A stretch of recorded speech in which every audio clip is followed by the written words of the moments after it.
Welcome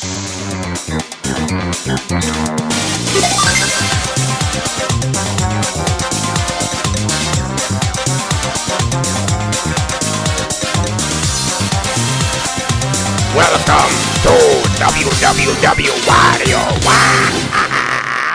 What's up everybody, this is Wario here with a new beta elements video. We're talking about beta elements, things that got removed from the game eventually during development of the game itself. Today we're talking about Wario Land 4, a game for the Game Boy Advance, the first Wario game I ever played, and I just love the game so much. So I looked up some beta elements to see what we could find that got removed from this game.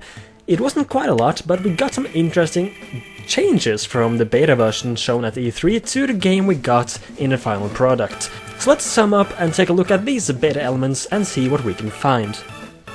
Now, gameplay-wise, there aren't a lot of changes from the early version to the full version. There are mostly graphical things that got a little makeover. The first thing, and possibly also the most notable one, is that next to the heart meter there's actually a picture of a garlic in the early version of the game. This could indicate that early, you weren't supposed to collect hearts at all, you would rather collect garlics, which could make sense in some way, as we later got to know that Wario is a huge fan of garlic after all, but for some reason they decided to change that to normal hearts anyways. You can see the heart meter and a little garlic below the heart meter, so it could be that the garlic was for hearts, or it could even be for something completely different, kind of like maybe a power-up of some sort.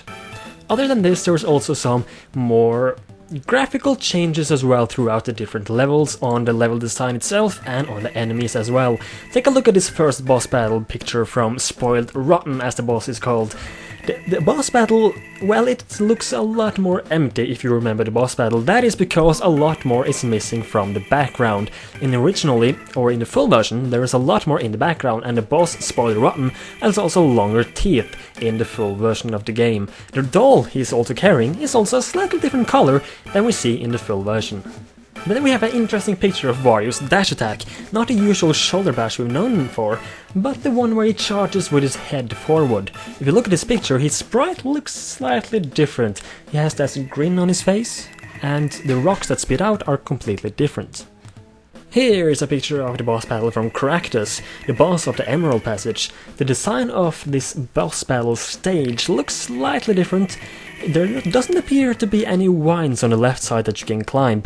The health bar for the boss battle looks different than the final version indeed, and overall Wario's color scheme also looks to be a bit different in all of these pictures. It looks to be a bit more darker color than we know from the final product.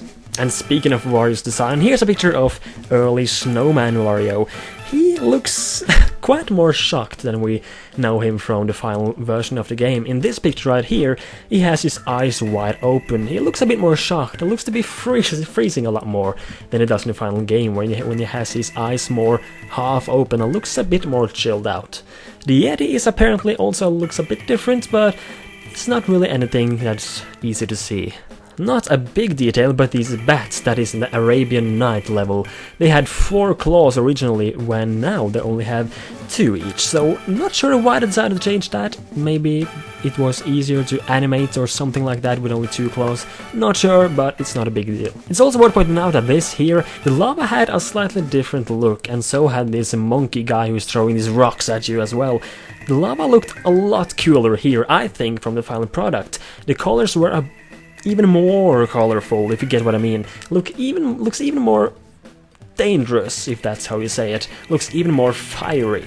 Also, in the very first level of the game, or should we say the easiest level of the game, being Palm Tree Paradise, there is actually a completely unused room or area in that level. You can see a picture of it right here. It was going to include a diamond in the end, and it was also programmed to be fully functional for all different game modes in the game as well.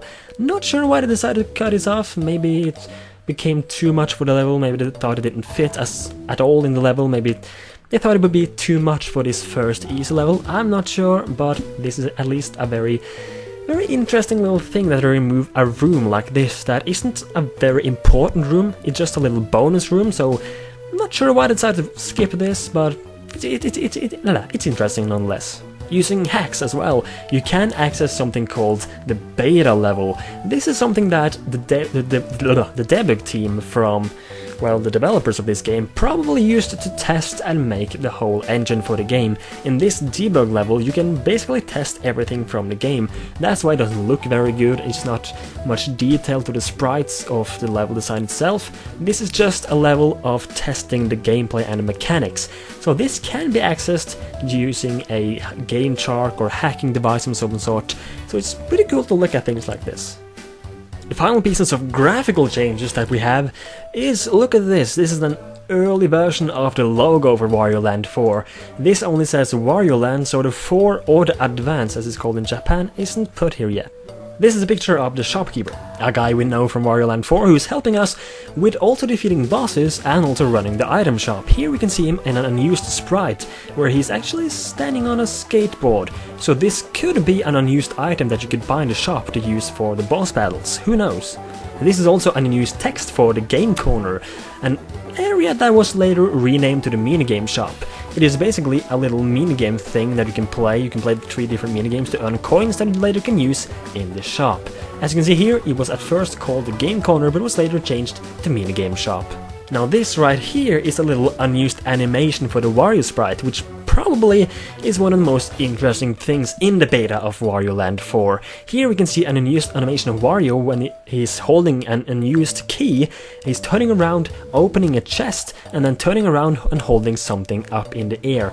This looks very similar to the animation from Wario Land 3. If you don't know, in Wario Land 3 there are 4 chests in each level, and you need to find a key to open each of these chests. And when you get to that chest with the key, Wario will look around, like go down on his knees almost, open up the chest, go to the side and then put up a peace signal, and chest and the treasure is his. This looks very similar to that. He's holding a key, turning around, opening the chest, he gets that same icon above him just like in Wario Land 3, then turning around, claiming his treasure. This could indicate that Wario Land 4 originally was going to play more similar to Wario Land 3 rather than how it played, well, in the final product. Because in Wario Land 4 there are also 4 chests in the level, but these contain a piece of a jewel, the jewel piece box. There are 4 of these in each level, just like there are 4 chests in Wario Land 3. So maybe the original plan was to find a key for each of these jewel piece boxes, and when you get one of these boxes or one of these jewels, the level will be complete and we'd return to the stage or level select screen, just like it is in Wario Land 3. Who knows, in Wario Land 4 you simply go up to the jewel and claim it, and you continue in the level, and you need to complete or get all 4 of those in order to get to the boss later on. So this, maybe they removed this feature because they thought it would be too tedious to need to exit the level for each of these jewels you get, and you need to get 4 of them. It would definitely make the game longer, maybe even more fun as well, and it would be a closer resemblance to Wario Land 3 as well, but I can understand why they removed it. Or it may be also a completely different feature that I removed, where they use this animation, who knows. Anyways, it's also very interesting to see these unused animations, which tells a lot about the game itself and how they planned it to be originally. Finally, we have some 2 unused music pieces that were not used, or one of them is kind of used in the game, the other one is not. One of them is an early beta version of the Hall of Hieroglyphs. This is the very first level in the game where you are introduced to the controls and how the game plays, basically a tutorial level. That is the Hall of Hieroglyphs. A beta music piece can be heard in that level using game chart or hacks or getting into the game files, which you can listen to right now.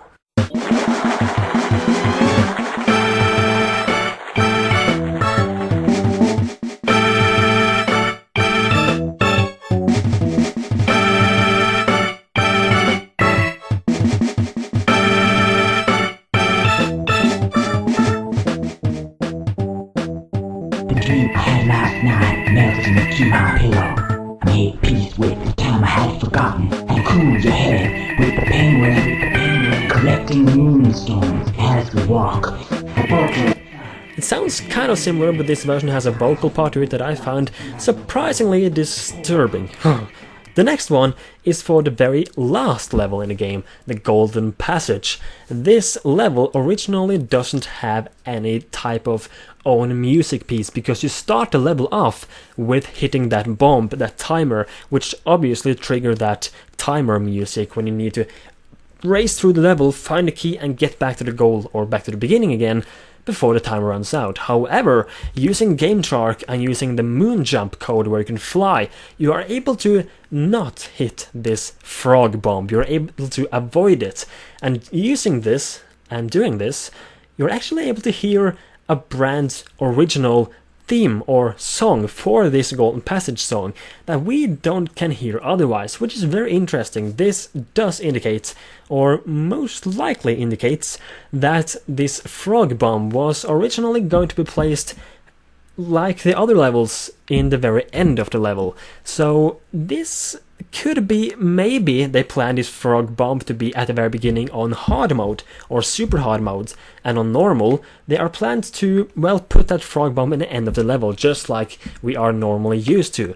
However, they decided to put it in the beginning on all 3 modes. I'm not sure why, but it does make the level a bit different than the rest, which is a good thing. It's just a little sad that we don't get to hear this music piece in the game at all normally.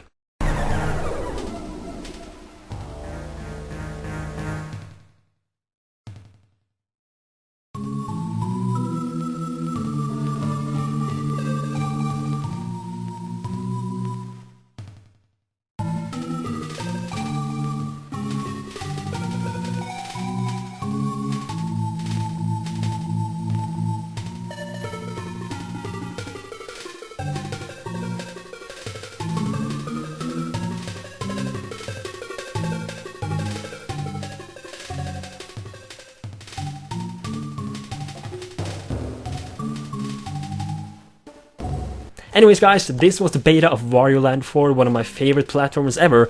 If you enjoyed this video, don't forget to drop a like on the video, and I will see you guys on my next video. And don't forget to subscribe if you haven't done so already. See you guys next time. I'm a Wario. I'm gonna win.